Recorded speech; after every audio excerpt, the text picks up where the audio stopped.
ये हमारे घर के सबसे बड़े मुखिया हैं और इनको लगता है कि हम जो भी काम है वो सब अपना खुद से अकेले करने के लिए सक्षम है, मुझे किसी की ज़रूरत नहीं है। क्योंकि ये जितना बड़े हो रहे हैं, कद भले छोटा है पर इनका जो है सोचने समझने की क्षमता है ये अत्यधिक है। क्योंकि इनका ये है कि मैं जो भी करूँगा वो खुद से कर लूँगा, मुझे किसी पर। ये आगे जाने के बाद में रुक जाते हैं क्योंकि ये डिसाइड नहीं कर पा रहे मुझे किधर जाना है, तो ये अपने पापा के साथ साथ चल देते हैं। फिर उसके बाद में हम भी इन्हीं के साथ लगे हुए हैं, तो अब ये अपने एक एक कदम बहुत फूंक फूंक के रखते हुए आगे बढ़ रहे हैं।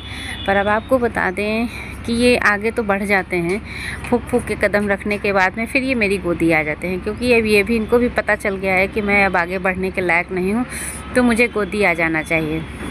तो अब गोदी आ गए। गोदी लिए लिए हमको भी लगा कि शायद मुझे उतार देना चाहिए, मैं भी थक गई। और यहाँ पर मैं अपनी भतीजी के लिए कपड़े चूज़ कर रही हूँ, पर बात ये है ना कि मैं भी डिसाइड नहीं कर पा रही हूँ। मुझे लग रहा है ये हीरा है, ये मोती है, पर हीरा मोती की जो सवारी है ना, दो बैलों की कहानी, तो दोनों में हम डिसाइड ही नहीं कर पा रहे हैं। तो फिर क्या हुआ, मैं इधर उधर भी ढूंढने लगी।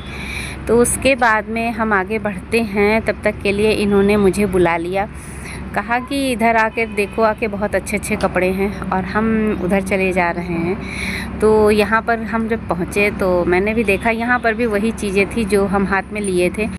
उसके बाद में हम यहाँ पर जो हीरा मोती की तलाश कर रहे थे कि ये हीरा है मोती है, तो मुझे संतोष नहीं हुआ। तो मैं इनसे भी कहने लगी कि इसमें से ढूंढो कौन सा हीरा है कौन सा मोती है।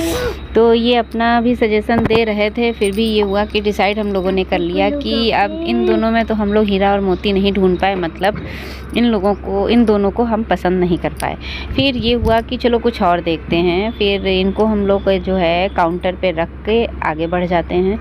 उसके बाद में हम लोगों ने लिया दूसरे और कपड़े, तो वो लेकर के निकल आया। अब आगे जैसे ही हम लोग घर के लिए हमारी रवानगी हुई और रास्ते में एक कील मिली। कील ने कहा मुझे बिठा लो, पर मैं ज़िद्दी थी, मैंने नहीं बिठाया। तो वो क्या कि गुस्से में आ गई और पहिया में घुस गई।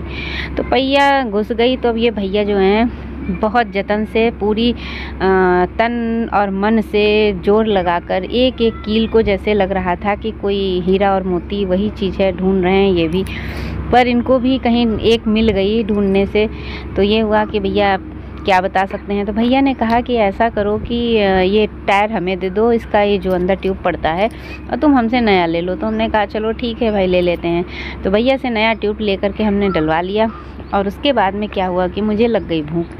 तो अब भाई अंकल चिप्स ये ख़रीद के लाए थे, तो मैंने कहा चलो फाड़ते हैं खाते हैं। जैसे हमने खाना स्टार्ट करने ही वाली थी, पीछे से ये बोल दिए कि हमको भी दे दो। हमने कहा लो, हमने खाया भी नहीं और पहले से ही आ गया कि मुझे दे दो। तो भैया मैंने एक पीस खाया और इनकी तरफ भेज दिया। इन्होंने क्या किया कि उसमें से एक प्रणय को बहाने से पकड़ा दिया और पूरा पैकेट यही खा गए। और हम भी मुंह देखते रहे, प्रणय भी मुंह देखते रहे, और ये पूरा साफ़ कर गए। उसके बाद में क्या हुआ कि अब हम लोगों की गाड़ी आगे के लिए रवाना।